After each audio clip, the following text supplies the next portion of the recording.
You're lying in bed, lights off, phone screen glowing, listening to someone talk about their day. They mention something small and slightly vulnerable, a fight with a partner, a moment of self-doubt, a strange thought they had at 2 a.m. And you feel it. Familiarity. Not entertainment, not distraction. Familiarity. Maybe even comfort. And here's the unsettling part. They don't know you exist. If they stopped uploading tomorrow, you would notice. You might even feel the absence in a way that surprises you.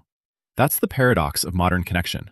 In 2026, some of the people who feel closest to us have never heard our voice, never seen our face, and never adjusted a single sentence because of something we said. This isn't about obsession. It's not about shaming anyone for being online. It's about parasocial friendship substitutes, one-sided closeness that begins to function like real friendship, and the quiet psychological cost of replacing mutual with almost. Parasocial literally means almost social. It describes a one-sided bond where you feel connected to someone who has no direct relationship with you. The concept isn't new. Decades ago, people felt attached to TV hosts and radio personalities, but the intensity has changed. Today, it's podcasters in your headphones during your commute, streamers live for hours while you work, YouTubers sharing weekly life updates from their kitchen table. The lighting is soft, the tone is informal, the eye contact is direct, the language is intimate, and your brain does not categorize this as distant media. It categorizes it as social input. Modern content is engineered around social signals, sustained eye contact with the camera, recurring personal stories, emotional specificity, callbacks to previous episodes, phrases like, "I've been meaning to tell you this." When someone says that, your nervous system doesn't register abstraction. It registers disclosure. Repetition builds familiarity. Familiarity builds warmth. Warmth starts to resemble attachment. Emotionally, the experience is real. You can feel understood, soothed, even accompanied. You might cook dinner while listening to them, drive while they talk, fold laundry while they share something vulnerable. Over time, their voice becomes part of your rhythm, and rhythm creates emotional weight. But structurally, reciprocity is missing.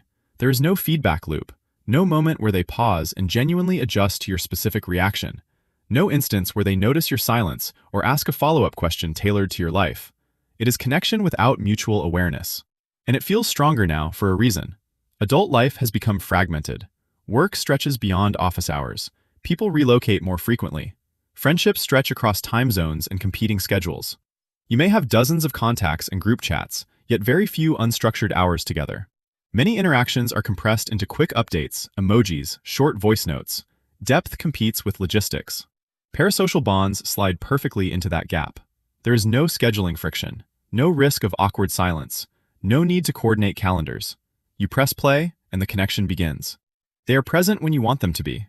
You can pause, skip, rewind, consume selectively. The efficiency is powerful, especially when your social battery is low. And here's where it becomes more than background noise. Many creators articulate experiences that viewers struggle to name. Career dissatisfaction in your 30s, subtle loneliness despite constant notifications, identity drift, comparison fatigue.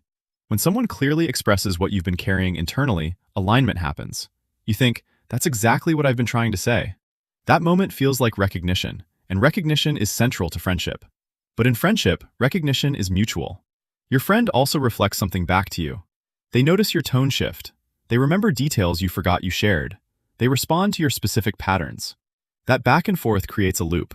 In parasocial dynamics, the loop runs in one direction. Here's an honest question.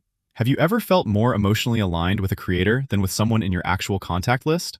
Have you ever felt a small drop of disappointment when they skipped a week, or changed formats, or pivoted their content? If that resonates, write in the comments whether you've experienced it. Not to criticize it, but to acknowledge it. Because once you notice a pattern, it becomes easier to see where it shapes you. Parasocial bonds are not inherently negative. They can reduce isolation during routine moments. They can introduce language for emotions you later bring into real conversations. They can inspire growth. The issue appears when substitution becomes invisible, when almost quietly replaces with. Friendship is not just shared taste or emotional resonance. It is reciprocity. It is mutual responsiveness. It is being known by someone who can adjust because you exist, and who allows you to adjust because they exist.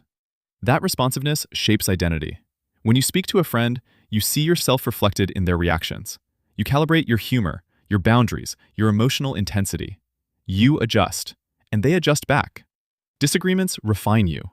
Shared memories accumulate. Silence gets noticed. In one-sided closeness, the narrative continues whether you are present or not.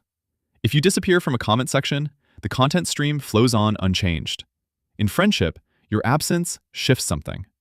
That difference may sound subtle, but psychologically, it is profound. Identity develops through feedback loops, through the experience of being responded to.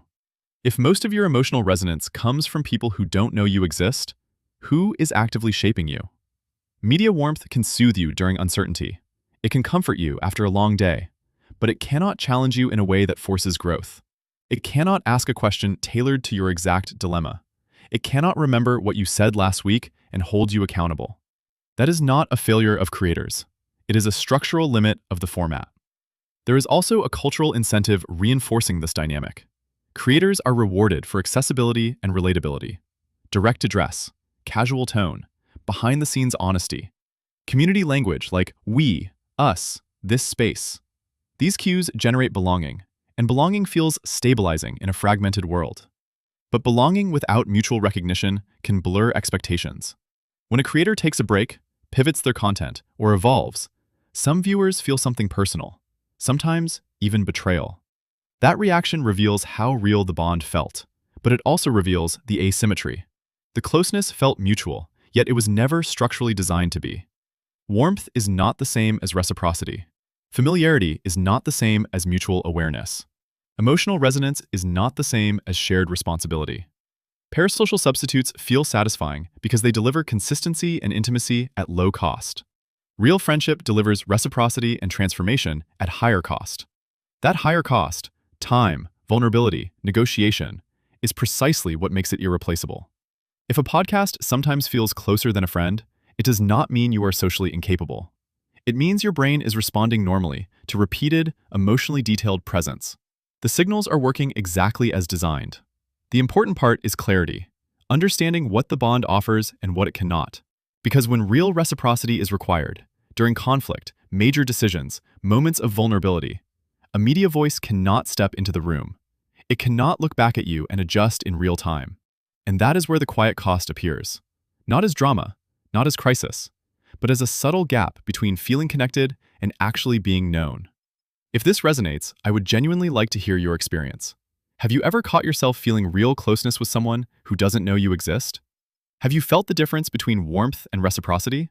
Share your perspective in the comments. The nuance in different experiences makes this conversation deeper. And if you want more calm, structured explorations of the hidden psychological dynamics shaping modern life, from digital intimacy to identity shifts, subscribe to the channel. Not out of obligation, but because understanding these patterns makes it easier to navigate them consciously.